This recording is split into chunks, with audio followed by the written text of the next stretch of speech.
Excuse me, আসসালামু আলাইকুম। আপনার হাতে একটু সময় হবে? সময় থাকলে কি হবে? জীবনে আমার আপনাকে একটা কথা বলার ছিল। তোমার মতন বকাটের ছেলেরা কি বলবে সেটা আমি জানি। আচ্ছা তোমাদের হয়েছেটা কি?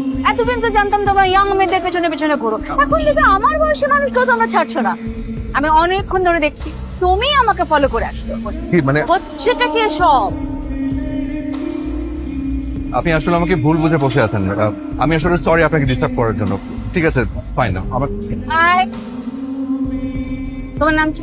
জি, আকাশ। বাহ, সুন্দর নাম। আকাশ কি বলবে বলো? অবশ্য আমি জানি তুমি কি বলবে। আমি আমি কি বলবো আপনি জানেন?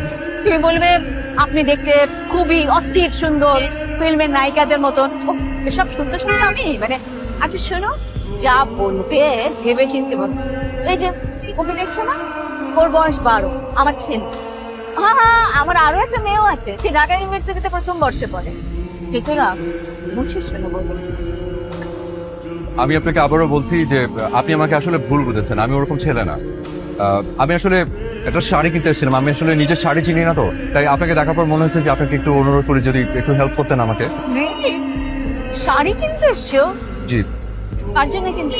গার্লফ্রেন্ডের জন্য, তাই না? তোমাদের এই বয়সে ছেলেদের না কি যে একটা হয়, সারাক্ষণ শুধু গার্লফ্রেন্ড গার্লফ্রেন্ড করে দিন পার করে দিবে। আরে ভাই, বাবা মার জন্য কিছু করো। বিয়ের পর তো বাবা মাকে দেখবেও না, এখন অন্তত গার্লফ্রেন্ডের শাড়ি টাড়ি না কিনে বাবা মার জন্য কিছু কেনাকাটা করো। আমি আসলে আমার মার জন্যই শাড়ি কিনতে এসেছি। রিয়েলি? জি। That's great. আচ্ছা সরি সরি, তুমি কিন্তু কিছু মনে করো না।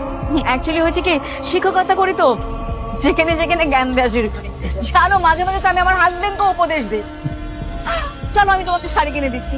ও হ্যাঁ, একটা ব্যাপার, আমার হাতে কিন্তু বেশি সময় নেই, অনলি 1 আওয়ার। আমি আমার মেয়েকে ইউনিভার্সিটি থেকে পিক করবো। না না, আমি বেশি সময় নেবো না আপনার। আমি জাস্ট একটা দোকানে ঢুকবো, আপনি যেই শাড়িটা পছন্দ করবেন ওটাই কিনবো। চল চল। তোমার মা দেখতে কেমন? পরীর মতো। সব মাই তো বোনের মতো। মানে আমি বলতে চাচ্ছি যে ওনার গায়ের রং কিরকম? পরীর মতো। ওর মতো? বোকা। আচ্ছা ঠিক আছে, তুমি বলো তো, তোমার মার গায়ের গঠন কিরকম? মানে মানে হলো মোটা না ছোট?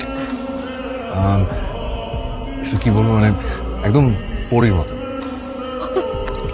বুঝেছি বুঝেছি, তোমার মা পরীর মতো, তার মানে হলো সে খুব সুন্দর, তাই তো? কোনো অসুবিধা নেই, সুন্দর মানুষ যেই শাড়িটাই পরবে সেটাই তাকে মানাবে। আমার এটা ভীষণ পছন্দ। এটা? ভাই, এটা প্যাক করে দেন। Thank you.